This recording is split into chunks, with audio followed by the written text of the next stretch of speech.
Tere kõigile, head vaatajad! Eesti Eest nädala uudised 129. saade. Vaata, mis lõppenud nädalal oli kõige olulisem. President Trump kaalub Hormuzi väina läbivate laevade eest teemaksude kehtestamist. Iisraeli suursaadik ÜRO juures. Meil on õigus Iraanis tsiviilsihtmärke sihikule võtta. Iraani naftakeskuse Khargi saare pommitati.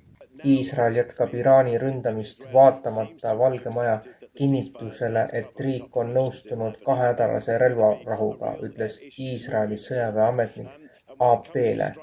See vastuolu viitab sellele, et relvarahu ei ole kohapeal veel jõustunud. Kajastas varasemaid lagunemisi juunis, enne kui Trump avalikult mõlema poole pihta astus. Al Jazeera teatel on Iraan jätkanud rünnakuid Iisraeli vastu. Rünnak Bagdadi võidubaasis sihitakse USA sihtmärke. See juhtus pärast seda, kui mõned Iraagi rühmitused olid varem teatanud, et nad jäävad relvarahust ilma. Pärast seda, kui Iisrael otsustas relvarahust mitte kinni pidada, näib, et ka teised ei mängi sellega kaasa. Iraanlased on tänavatel nagu igal teisel õhtul pärast sõja algust.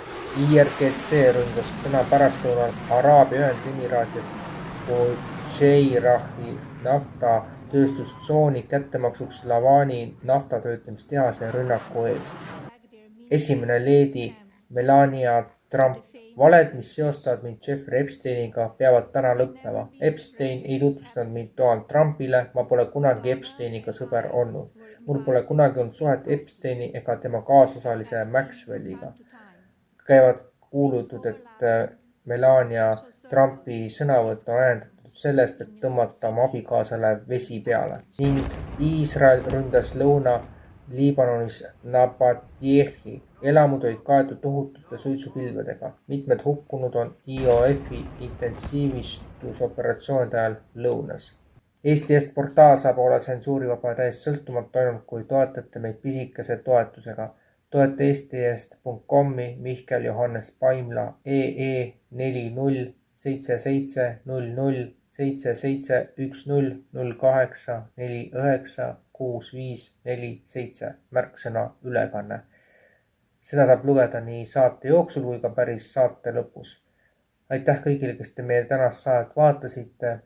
Vandenõude analüüsi saade on eetris paari järgneva päeva jooksul. Sellest saate kindlasti kuulda ja näha. Ja loodetavasti siis näeme ka teiega järgmine nädal, ehkki olustik on järjest enam muutumises. Kõike head!